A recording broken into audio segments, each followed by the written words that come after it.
I want to back up a couple of days here and tell you where all this started. Our interaction with James Davis Jr. started on Thursday, March 1st at approximately 9:45. And CMU Police have a community policing officer, referred to them. They have an office in our high-rise dormitories, our residence halls. The officers assigned to those have been there. That's their regular shift. That's where they show up and work. They have relationships with the students. They have friendships, and they provide a sense of access as well as safety. And James ran into the office of our community policing officer, very frightened. He said someone was out to hurt him, someone was going to harm him. And the officer calmed him down and tried to gain more information on what was going on. And Mr. Davis was very vague, and he kept talking about somebody had a gun, and the officer said, when did he have a gun? Did you see a gun? And just, again, everything was extremely vague, so we got other officers involved, and eventually we're able to actually get a name of someone we thought might be involved in threatening Mr. Davis. Mr. Davis talked about riding down the elevator in the high-rise with this individual. So we had officers locate the individual, stop the individual, have conversation, actually took him to our department to interview him to see if there was a threat that really did exist. In the meantime, we're talking with Mr. Davis, who is really not making a lot of sense. He's not putting the pieces together for us. He kept talking about the guy who was trying to kill him had a warrant for him for a murder. He had already committed a murder and was wanted for a murder. And that he knows he had a gun. And when we say, how do you know he was going to hurt you if you didn't see a gun? And he was saying things like, it's just a feeling, I just know it. So what we did was our investigation, we were not able to see any risk for anyone. This other person that Mr. Davis identified did not have any risk, pose any risk to Davis or anyone else. We reviewed the video in the elevator, which showed Mr. Davis riding down the elevator with this other person, and they were laughing and appeared certainly to have a good relationship, not one of a threat. The other person had no registered weapon, so we felt comfortable that, and we told Mr. Davis, you know, with just this amount of information, there's really no crime, there's nothing more we're able to do. What can we do to help you feel safe? He said, I'm fine, I'm going home in the morning, so I'll be good, and thanks for your help.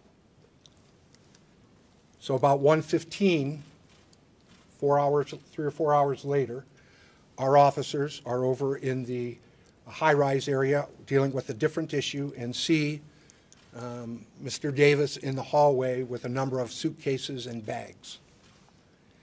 The officers approach him to say, hey, are you all right? What's going on? I thought you were going home tomorrow. Mr. Davis, again, acts in a fashion that isn't reasonable or logical. He was not able to make a lot of sense. So the officers saw his cell phone and asked him to call his parents.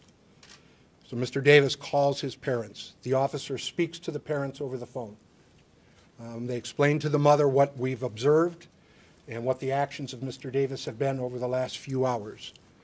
The mother also very concerned, saying she and her husband will be coming up to Central immediately, and that the officer said that we had some suspicion it might be drugs.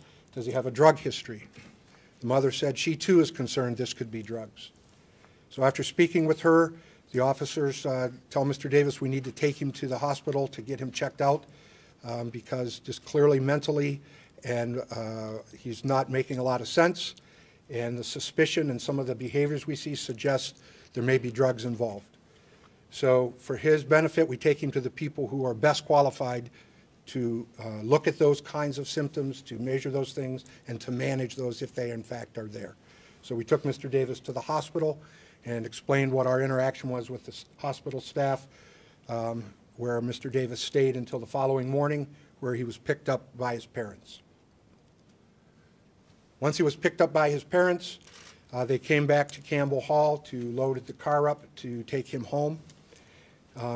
Actually, about 15 minutes ago, our investigator briefed me on where we are in our criminal investigation, and there is one witness who stated that Mr. Davis was seen coming from the parking lot into the residence hall with a gun in his hand, and we have video photos of that as well to support that. So just prior to the actual incident, Mr. Davis came into our residence hall with a weapon and went to the 4th floor where we believe he shot and killed his father and his mother. Mr. Davis then left on foot. He went out out of the building and onto the railroad track and was running north on the railroad track.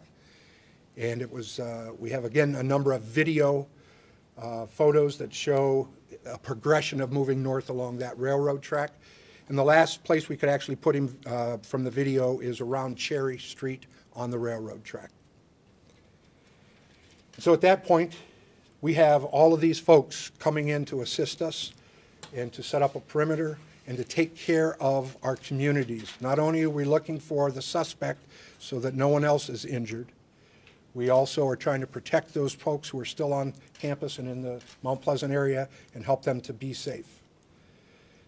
So the last thing I wanted to tell you is we did recover a weapon at the scene, and we had the Michigan State Police Crime Lab spend many hours processing that scene, as well as some other pieces of evidence that we need to take a look at.